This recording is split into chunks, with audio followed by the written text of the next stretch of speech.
kali ini saya akan membahas tentang sejarah perkembangan kurikulum di Indonesia. Kurikulum adalah jantung pendidikan. Ia berubah mengikuti zaman, kebutuhan bangsa, dan dinamika global. Kurikulum yang pertama adalah kurikulum 1947 atau cikal bakal kurikulum nasional. Disebut rencana pembelajaran 1947. Fokus utamanya adalah pendidikan karakter dan kebangsaan pasca kemerdekaan. Belum disebut kurikulum, tetapi sudah berisi mata pelajaran dan tujuan pendidikan, menekankan moral dan semangat kebangsaan.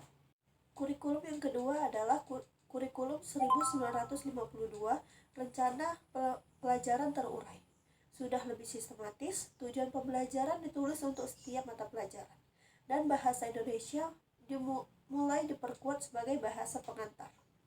Kurikulum yang ketiga adalah kurikulum 1964, menuju pendidikan 9 tahun, dikenal sebagai program Pancawardhana atau pengembangan 5 aspek: moral, intelektual, emosional, keterampilan, dan jasmani.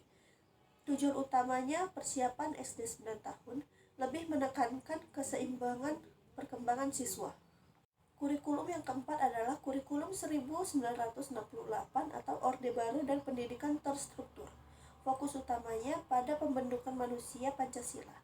Isi lebih akademis dan terstruktur.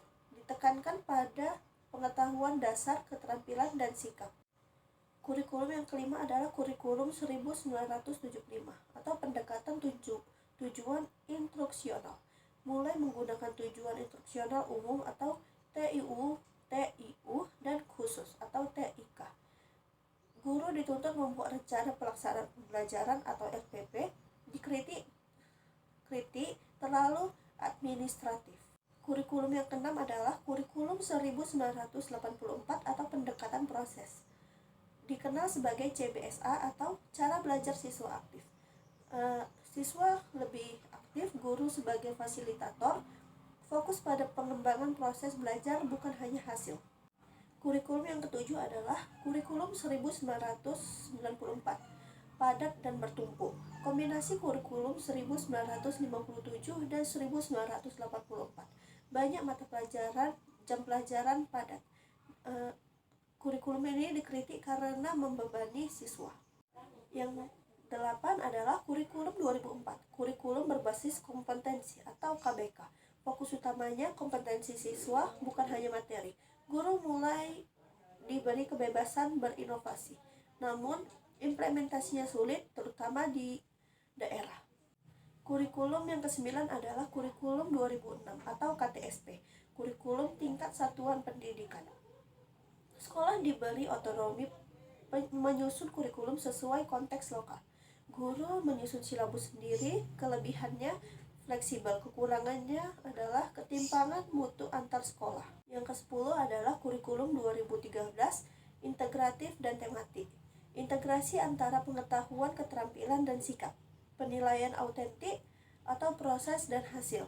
Mata pelajaran tematik di SD dan penekanan karakter di semua jenjang. Guru butuh pelatihan karena sistem berubah banyak. Kurikulum yang terakhir adalah atau yang ke-11, kurikulum merdeka dari tahun 2022 hingga sekarang. Pembelajaran berbasis proyek dan diferensiasi. 3 struktur, yaitu intrakurikuler, proyek penguatan profil pelajar siswa, dan kokurikuler. Guru lebih merdeka mengembangkan materi. Fokus utamanya adalah karakter, kompetensi, dan minat siswa. Seiring waktu, kurikulum Indonesia terus berkembang mengikuti kebutuhan bangsa dan zaman. Harapannya, kurikulum masa kini dan masa depan bisa membentuk generasi yang cerdas, berkarakter, dan relevan terhadap dunia. Demikian materi yang bisa saya sampaikan. Terima kasih atas perhatian dan waktunya. Terima kasih.